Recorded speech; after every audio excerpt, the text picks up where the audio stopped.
For centuries, humanity has been fascinated by the idea that giant creatures might still roam the unexplored corners of our planet. Among these giants, none is more legendary or more terrifying than the Megalodon. This prehistoric shark, once the undisputed ruler of the oceans, has inspired everything from scientific curiosity to Hollywood thrillers. But the real question remains, could the Megalodon still be alive today?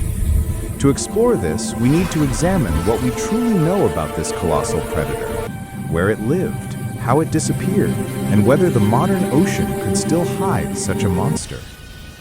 The Megalodon lived approximately 23 to 3.6 million years ago, during the early Miocene to the Pliocene epochs. Its scientific name, Otodus megalodon, translates to big tooth, and for good reason.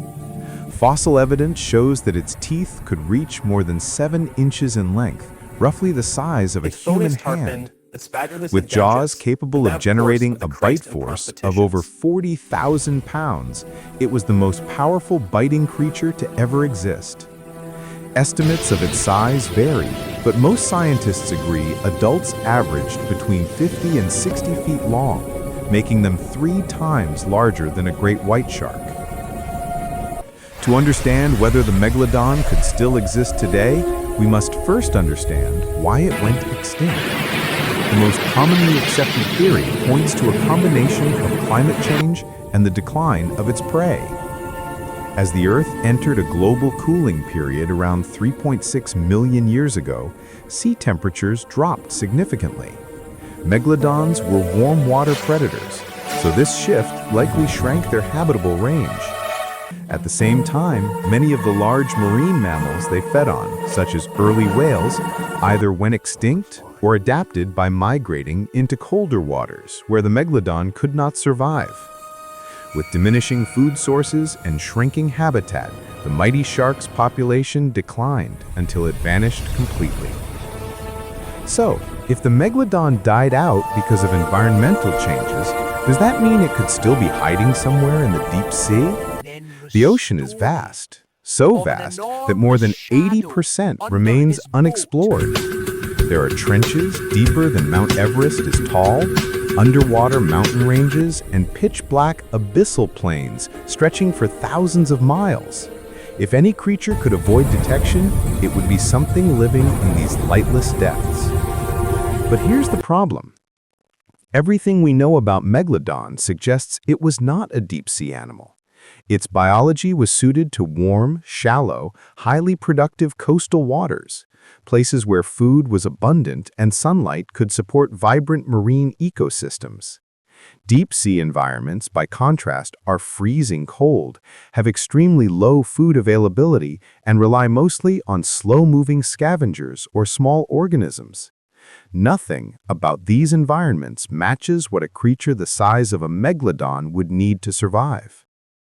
Another factor that challenges the survival theory is the lack of fresh evidence. Sharks constantly shed their teeth, sometimes thousands over a lifetime. Megalodon teeth fossilized extremely well, which is part of why we know so much about them.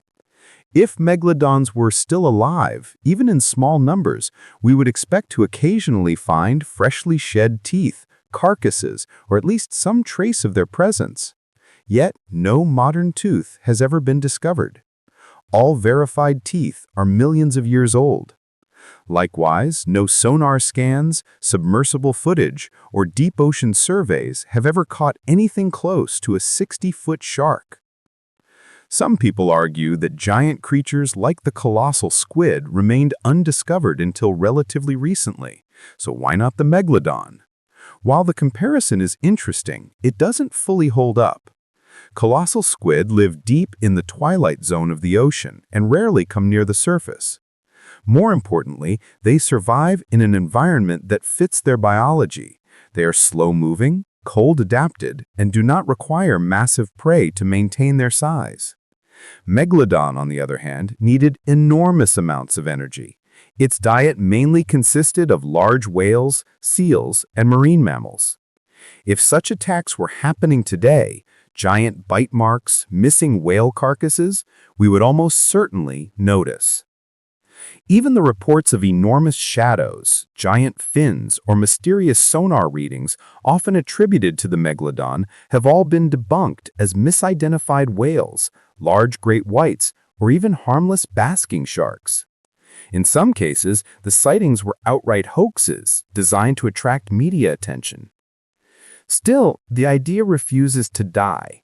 Perhaps it's because the Megalodon represents something deeper within us, a fear of the unknown and a fascination with lost giants. The ocean is the perfect place for myths because it hides more secrets than any other environment on Earth. And until we explore every inch of it, people will continue to wonder if the ocean's deadliest predator might still lurk below. But scientifically speaking, the evidence overwhelmingly suggests that the Megalodon is extinct. Its disappearance aligns perfectly with environmental changes, marine evolution, and the absence of modern remains. Could a tiny, isolated population somehow survive unnoticed for millions of years? It's theoretically possible, but extremely unlikely. Nature does not usually hide creatures this massive. If the Megalodon still existed, we would expect the ocean to show signs: disrupted ecosystems, terrorized whale populations, or massive casualties among marine mammals. Yet, none of those things are happening today. Even though scientific evidence strongly suggests the Megalodon is extinct, the debate remains alive in popular culture. People continue to speculate, imagine, and create theories that attempt to keep this prehistoric monster alive. Exploring these theories not only helps us understand why the Megalodon is almost certainly gone, it also highlights why humans are so drawn to the possibility of hidden giants. One of the most persistent arguments made by believers is the vastness of the ocean. It's true. The ocean covers more than 70% of Earth's surface and reaches depths of nearly 7 miles. Humans have explored only a fraction of it, which leaves many wondering, if we haven't seen everything, how can we be certain something as large as the Megalodon isn't still out there? But this idea misunderstands how ecosystems work. Large predators leave large footprints. They don't simply exist, they shape their surroundings. If Megalodons still existed, they would need enormous amounts of food that only exists in the upper sunlit layers of the ocean where whales and large fish are common. The deep sea does not support large prey animals, so the Megalodon could not hide there. For it to survive, it would have to actively hunt in areas heavily monitored by scientists, fishermen, satellites, and sonar. Every year, thousands of whales migrate across the world's oceans, and their patterns are well documented. If something were preying on them at a massive scale, it would be recorded immediately. Another theory suggests that megalodons could have shrunk in size or evolved into a smaller species over millions of years. Evolution does allow species to change, but this idea doesn't hold up to evidence. If megalodons evolved into smaller sharks, they would no longer be megalodons. They would simply be a new species altogether, one we likely would have discovered by now. Moreover, shrinking in size would require significant genetic and environmental pressures. The climate changes that caused the megalodon's extinction happened rapidly on a geological scale, which means the species likely did not have enough time to gradually adapt. One of the most intriguing parts of the megalodon mystery is how many sightings get reported. People often claim they saw a massive fin or a shadow beneath their boat. However, most of these sightings involve whales, basking sharks, or large great whites.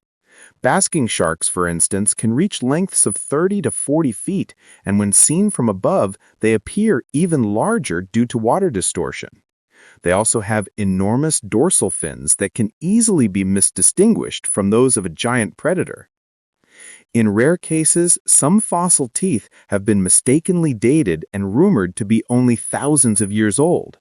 But when scientists revisited these claims using modern dating techniques, all turned out to be millions of years old. No verified Megalodon tooth younger than 3.6 million years has ever been found. If even one fresh tooth, white, sharp, with intact protein, were discovered, it would change the entire debate. But after centuries of ocean exploration, nothing of the sort has appeared. The ocean also contains whale fall ecosystems, zones where whale carcasses sink to the bottom and feed entire communities of deep-sea organisms. If megalodons were alive today, we would see unusual whale mortality patterns or giant bite marks. Yet marine biologists who study whale migrations have never documented a bite mark larger than those made by modern sharks. Scientists also use acoustic monitoring stations in oceans worldwide to record underwater sounds. These systems pick up whale songs, submarine activity, and even volcanic eruptions underwater. If a 60-foot